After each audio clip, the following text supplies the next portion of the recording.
Assalamualaikum warahmatullahi wabarakatuh. Halo teman-teman, selamat datang lagi di channel Sabik Farhan. Oke, dalam video kali ini aku akan mempraktekkan bagaimana cara men-tune up mobil sendiri. Bagaimana caranya? Yuk simak videonya berikut. Oke, langkah pertama yaitu kita wajib mengecek oli. Oli itu akan membantu mesin sehingga nanti gesekan bisa terlumasi dan mesin itu tarikannya lebih enak. Kita tarik ini ya, dipstick oli mesin ya. Kita tarik seperti ini. Kemudian kita bersihkan dulu. Kemudian kita masukkan lagi.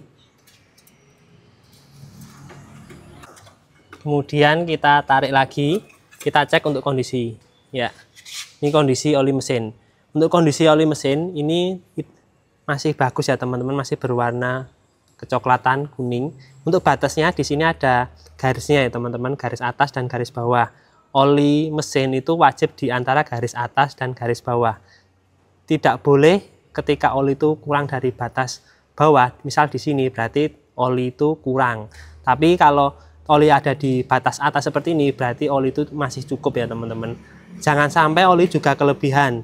Ketika terjadi oli kelebihan, maka tekanannya akan tinggi sehingga akan merusak perpak-perpak komponen-komponen mesin yang lain sehingga cepat jebol ya. Seperti itu, dan teman-teman wajib mengingat periode penggantian oli. Oli itu biasanya penggantiannya 5.000 sampai 10.000. Itu oli wajib ganti atau maksimal 6 bulan seperti itu. Oke, lanjut, kita sudah bisa mengecek oli.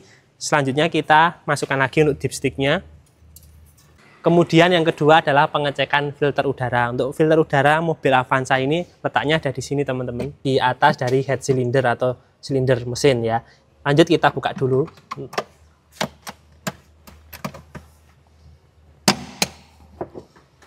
Oke, ini dia untuk filter udaranya. Kita angkat aja, kemudian kita bersihkan ya. Cara membersihkannya, teman-teman bisa menggunakan udara bertekanan tinggi. Kalau di rumah tidak ada, teman-teman bisa langsung ke tukang tempel ban ya. Dia punya kompresor, minta tolong untuk membersihkannya. Kita bersihkan, cara membersihkan semprot seperti ini. Kemudian baliknya juga kita semprot.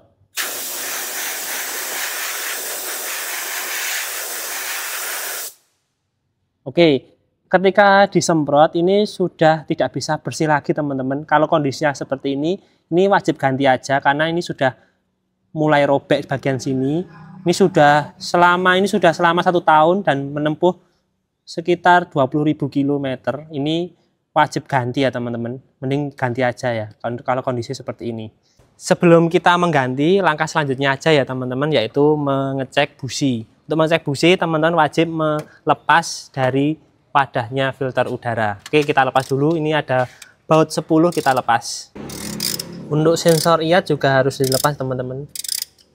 Ya, ini sudah lepas, ini juga baut dilepas, baut ini juga kita lepas. Baut ukuran 10. Oke, selanjutnya kita angkat aja untuk wadah filter olinya. Oke teman-teman, selanjutnya kita akan melepas koilnya ya. Ini kita lepas dulu, ada klipnya. Kemudian di sini ada baut ukuran 10 ya. Teman-teman bisa menggunakan kunci T atau kunci sok.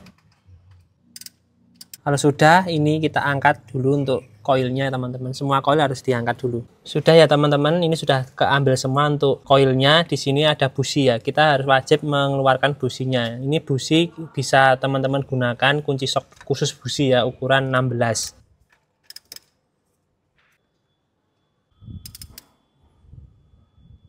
Oke teman-teman, ini businya sudah saya lepas semua keempat-empatnya. Kemudian lanjut kita bersihkan dulu. Kalau nanti tidak bersih, wajib ganti ya teman-teman. Kita coba untuk bersihkan dulu. Ini aku menggunakan cairan karburator cleaner yang dari STP ya. Ini kita langsung saja semprotkan teman-teman. Dan kita lihat ya, kotorannya juga ikut turun ke bawah. Kita semprotkan saja. Hati-hati ya, kalau teman-teman nyemprotkan ini kena kulit, nanti gatal-gatal. Sebaiknya teman-teman bisa menggunakan kaos tangan plastik ya. Kita semprotkan ke empat businya. Selanjutnya biar rata untuk kebersihannya kita sikat-sikat ya, menggunakan sikat kawat. Sehingga nanti kerak-keraknya juga ikut ke sikat dan bersih ya. Kemudian setelah kita sikat semuanya, kita bersihkan atau kita keringkan dengan udara bertekanan tinggi atau kompresor. Jika teman-teman tidak mempunyai kompresor ya kita lap-lap aja biar kering ya. Seperti itu.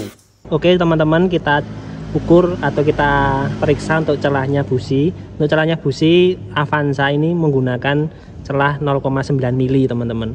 Ini aku punya alatnya ya. Kalau teman-teman bisa menggunakan filler gig ya untuk bagaimana cara menyetel celah busi. Oke, kita lihat celahnya seperti ini, kita masukkan, kita cek untuk celahnya aja. Jadi keempat-empat busi kita wajib mengukur untuk celahnya. Dah, seperti itu ya teman-teman, kita cek untuk celahnya.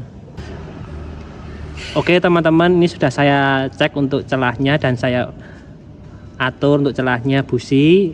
Tapi ini yang terjadi adalah busi ini memang kotor banget teman-teman. Kita tadi bersihkan, caranya sama seperti itu dan tidak bisa maksimal.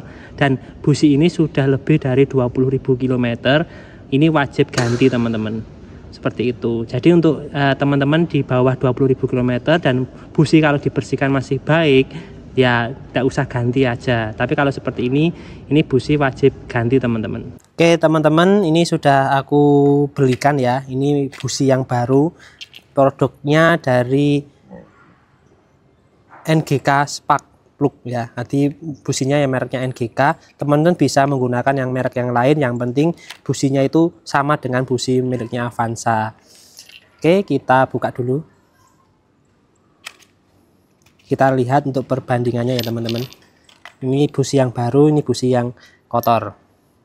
Ya, terlihat jelas ya teman-teman. Tadi kita sempat membersihkan tetapi tidak bisa bersih sebersih yang sebelah sini karena ini baru memang seperti itu. Oke, businya kita masukkan ke kunci sok busi seperti ini. Kemudian kita masukkan ke lubang tutup busi. Kita masukkan ke lubang tutup busi. Ya, kita putar.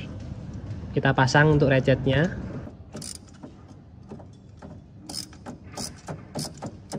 Oke teman-teman, setelah kita kencangkan untuk businya, kita masukkan, kita pasang businya, kemudian kita wajib memasang koil pengapiannya. Oke teman-teman, ini sudah saya pasang untuk koilnya. Lanjut kita pasang untuk soketnya ya teman-teman sampai bunyi klik. Oke teman-teman, selanjutnya kita akan pasang dulu untuk wadahnya filter udara. Sebelumnya kita bersihkan dulu untuk ini namanya throttle body ya. Throttle body ini kita bersihkan dulu ya dengan cara ini ya teman-teman. Kita semprotkan ini ya, apa namanya, karburator cleaner. Kita semprotkan di lap yang bersih seperti ini. Kemudian lanjut kita bersihkan seperti itu. Ini cara yang aman ya. Cara yang lebih maksimalnya ya teman-teman wajib melepas throttle bodinya kemudian bisa dibersihkan. Itu juga bisa ya teman-teman. Tapi dengan cara ini sudah cukup bisa membersihkan kotoran yang ada di throttle body seperti itu. Oke, kalau sudah kita pasang untuk pada dari filter udaranya. Oke teman-teman, lanjut kita pasang. Di sini ada ya, ada tonjolan persegi, ini harus diletakkan di sebelah sini teman-teman. Ya, caranya bagaimana? Caranya seperti ini. Nah, ini harus masuk dari cuaan ini. Kita masukkan karet-karetnya di sela-sela dari wadah filter udaranya. Kita pasang seperti ini. Kemudian lanjut kita pasang untuk covernya. Kita pasang untuk covernya. Oke teman-teman, selanjutnya kita untuk mengecek fan bell atau tali kipas. Untuk fan bell kita cek secara visual teman-teman. Bagaimana caranya? Kita cek dengan seperti ini. Apakah ada retakan atau tidak? Ya. Kalau sudah ada retakan maka teman-teman wajib ganti ya.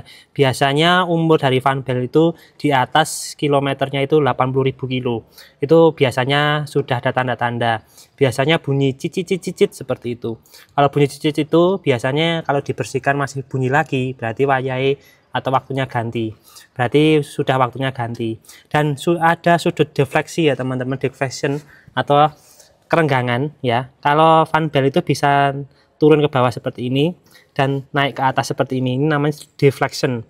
Nah, deflectionnya itu hanya 10 mili ya. Jadi naik ke atas itu maksimal 10 mili, kemudian ke bawah juga 10 mili. Itu kalau seperti ini sudah termasuk bagus, sudah kencang ya. Selanjutnya kita wajib untuk mengecek radiator dan air pendingin ya teman-teman. Untuk radiator kita cek ya secara visual saja apakah ada kebocoran atau tidak. biasanya ketika kita menghidupkan mesin, teman-teman bisa cek aja apakah ada kebocoran air yang netes. Beda ya, kalau air netes itu karena AC dan air karena radiator itu beda. Tutup radiatornya ya. Kita buka seperti ini, kemudian kita cek. Ya, kita cek airnya teman-teman.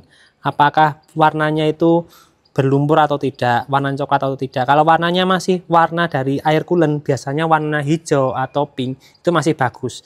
Kita lihat di sini teman-teman, ini masih berwarna hitam sesuai dengan yang baru ya, tidak berkarat dan tidak berwarna kuning ya. Kalau sudah berwarna kuning berarti ini sudah getas karetnya ini. Seperti itu. Kemudian kita cek ya bagian ini bisa naik,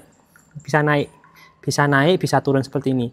Jadi bisa ada pengembaliannya, ada pegasnya ya.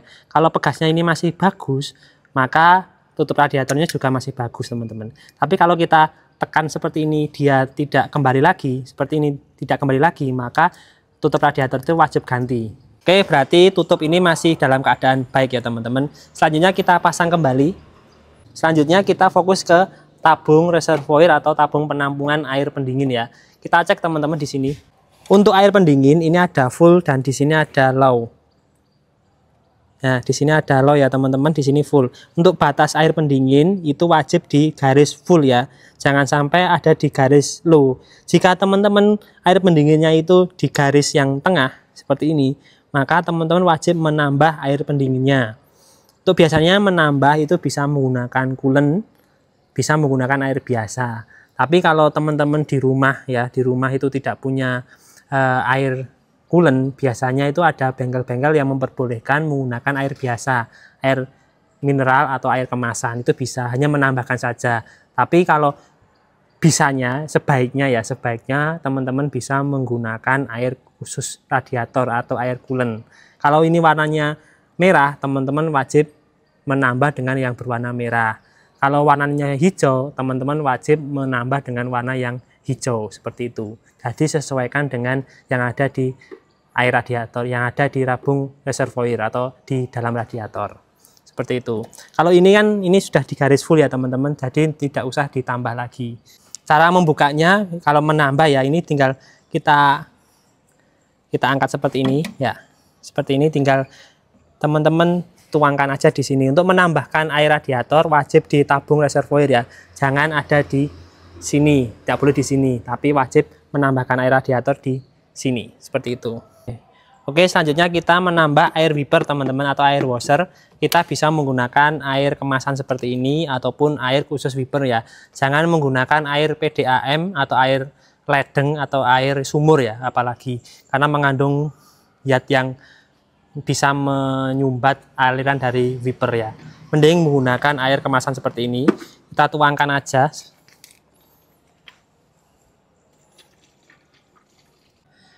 Lanjut kita cek untuk minyak dari power steering ya teman-teman, karena ini mobilnya masih menggunakan tipe power steering yang hidrolik, menggunakan minyak ya, minyak seperti ini. Untuk posisi minyak atau minyak power steering ini, kalau teman-teman mobil teman-teman itu di dalam kondisi dingin tidak digunakan, kondisinya ada di sini ya. Kalau panas kondisinya ada di sini. Kalau warnanya seperti ini ya, ini berarti minyak power steering masih bagus ya teman-teman. Seperti itu. Oke, selanjutnya kita mengecek untuk minyak rem teman-teman. Minyak rem ada di sini posisinya di depan dari booster rem. Ini ya minyak rem, dan minyak rem itu pasti ada max dan min. Untuk batasnya itu ada di max ya, seperti itu. Tidak boleh kurang, apalagi di min. Jika teman-teman minyak remnya itu di bawah min atau dikurang dari max, maka teman-teman wajib menambah minyak rem. Untuk standarnya minyak rem itu kalau di mobil ini itu menggunakan minyak rem yang jernih ya, seperti ini. Jernih seperti ini, lihat. Ini jernih ya, warnanya kuning.